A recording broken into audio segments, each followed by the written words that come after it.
رب العالمين والعاقبة للمتقين والصلاة والسلام على سيد الأنبياء والمرسلين وعلى آله وأصحابه أجمعين أما بعد أعوذ بالله من الشيطان الرجيم بسم الله الرحمن الرحيم من عمل صالحا من ذكر أو أنثى وهو مؤمن فلنحيينه حياة طيبة ولنجزينهم أجرهم بأحسن ما كانوا يعملون.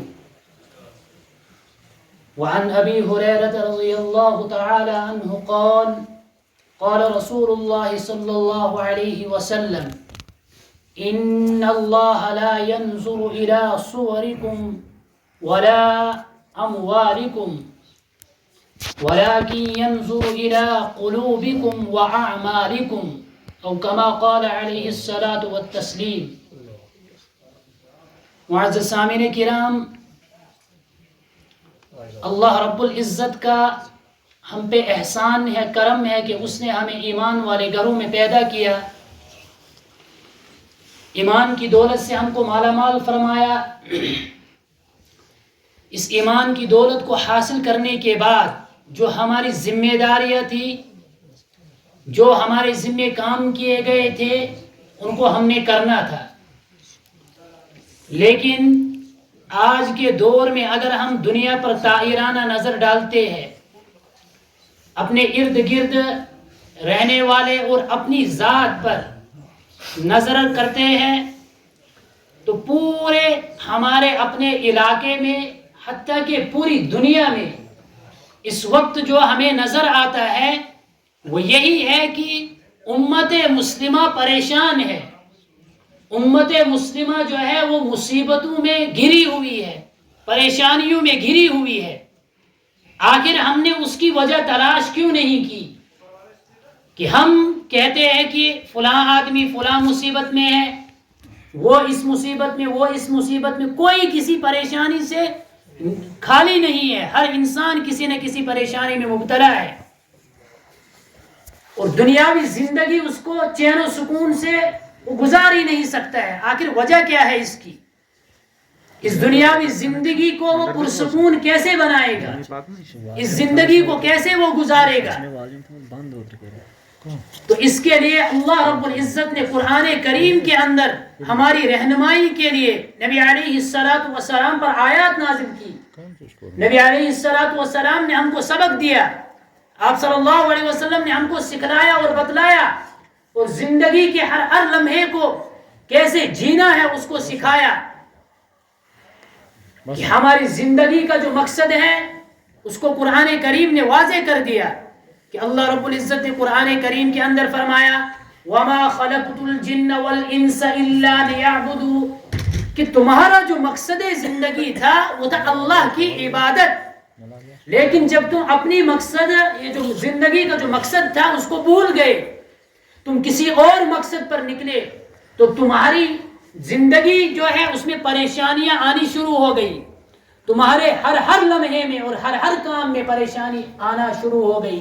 اور اس کی جو بنیادی وجہ ہے وہ ہے کہ تم نے اللہ کے اس حکم کو چھوڑ دیا جس کی غرض سے، جس کی وجہ سے اللہ نے تم کو پیدا کیا تھا. اور وہ حکم جو تھا وَمَا خَلَقْتُ الْجِنَّ وَالْإِنسَ إِلَّا لِيَعْبُدُونَ، کہ تمہیں صرف اور صرف اللہ کی عبادت کے لیے بنایا گیا تھا. یہ ہمارا مقصد زندگی تھا، ہم نے اس مقصد کو بلا دیا. اللہ رب العزت قرآن کریم کے اندر فرماتے ہیں اَفَحَسِبْتُمْ أَنَّمَا خَلَقْنَاكُمْ عَبَثًا، اے انسانوں، اے لوگوں، کیا تم یہ گمان کرتے ہو کہ اللہ نے تم کو بیکار پیدا کیا ہے، عبث پیدا کیا ہے، تم کسی کام کی چیز نہیں ہو. وَأَنَّكُمْ إِلَيْنَا لَا تُرْجَعُونَ، اور تمہیں یہ بھی خبر نہیں ہے کہ دنیا جو ہے یہ تھوڑا سا وقفہ ہے تمہیں دیا گیا ہے. جیسے ایک طالب علم کو امتحان کے لیے 2.5 سے 3 گھنٹے کا وقفہ دیا جاتا ہے کہ اس میں آپ نے پیپر کرنا ہے، اس کے بعد آپ کا نتیجہ آئے گا. اسی طریقے سے یہ دنیا ہے، اور تم اس دنیا میں آئے اور آ کر تم نے کہا کہ ہم ادھر جو کریں گے، جو مرضی ہوگی وہ کریں گے، ہمیں کوئی پوچھنے والا نہیں ہے. جب تم نے یہ ارادے بنا لیے، جب تم نے یہ سوچا اور یہ سوچ اپنے اندر پیدا کی تو دنیا کا ہر کام تمہارے لیے مشکل ہونا شروع ہو گیا. تم دنیا میں جو بھی کام کرنے کا ارادہ کرو گے اس میں تمہیں مشکلات ہی مشکلات آئیں گی. وجہ اس کی یہ ہے کہ تم مقصد سے ہٹ گئے. دنیا جو ہے الدنیا دار من لا دار لہ، دنیا کو وہ انسان جمع کرتا ہے جس کی عقل نہیں ہے. جو بے عقل ہوتا ہے، کم عقل ہوتا ہے، وہ انسان دنیا کو جمع کرتا ہے. نبی علیہ الصلوۃ والسلام نے فرمایا الکیس من دان نفسہ وعمل لما بعد الموت. کیا تمہیں معلوم ہے کہ سب سے زیادہ عقل مند انسان کون ہے؟ نبی علیہ الصلوۃ والسلام نے فرمایا کہ عقل مند وہ شخص ہے جو اپنے آپ کا محاسبہ کرتا ہے. دوسروں کو تو چھوڑ دو، پہلے اپنی فکر کرو. قرآن نے کیا فرمایا؟ یا ایھا الذین آمنوا قوا انفسکم واہلیکم نارا. اے ایمان والو، سب سے پہلے قوا انفسکم، اپنے آپ کو اور اپنے اہل و عیال کو جہنم کی آگ سے بچاؤ.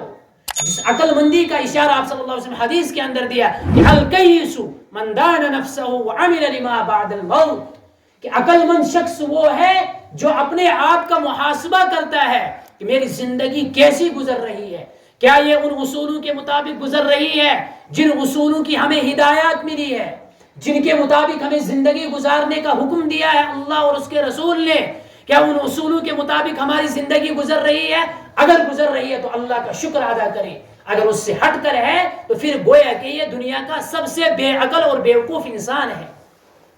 آج عقل مند ہم کہتے ہیں اس کو جس کے پاس اچھا مکان ہو، جس کے پاس اچھی ملازمت ہو، جس کے پاس اچھا عہدہ ہو، اچھی گاڑی ہو، ان تمام تر دنیا کی چیزیں اس کے پاس ہو، اس کو ہم عقل مند کہتے ہیں. دنیا کی چیزیں ہونی چاہیے لیکن بقدر ضرورت. اس سے کہ بسا اوقات انسان کے پاس اتنی زیادہ دنیا آتی ہے کہ وہ اس دنیا کے چکر میں اسی میں ڈوب جاتا ہے، اسی میں مست اور مگن ہو جاتا ہے اور اللہ کے احکام کو فراموش کر دیتا ہے، اللہ کے احکام کو پسے پشت چھوڑ دیتا ہے. اس کو کوئی خبر نہیں رہتی ہے کہ اللہ نے مجھے یہ مال دیا ہے، میں نے اس کو کہاں خرچ کرنا ہے، اللہ نے مجھے یہ صلاحیت دی ہے، میں نے اس کو کہاں لگانی ہے. تو بسا اوقات اس کی صلاحیتیں دین کے مخالف لگتی ہے، اس کا مال جو ہے وہ دین کے خلاف استعمال ہوتا ہے. اس کے پاس جتنی بھی چیزیں ہیں، جن چیزوں کو دین میں لگا کر وہ دین کو مسرود کر سکتا تھا، وہ دین کے خلاف، یعنی دین کو ڈھانے میں لگتی ہے. پھر وہ ایسے کام آج ہمارے سامنے مثالیں پڑی ہوئی ہے. اسلام نے ہمیں ہر زندگی کا ہر طریقہ بتلایا کیسے زندگی گزارنی ہے. تو دیکھو جو زیادہ مالدار ہوتا ہے اس کی شادیوں کی حالت دیکھو، اس کی خوشی کی حالت دیکھو، اس کی غمی کی حالت دیکھو. اس کو اللہ نے مال دیا تھا، اس لیے دیا تھا کہ وہ اللہ کے احکامات کو ان سے پورا کرے. اس مال کو اللہ کے راستے میں لگا کر اللہ کے یہاں ایک مرتبہ اور مقام حاصل کرے.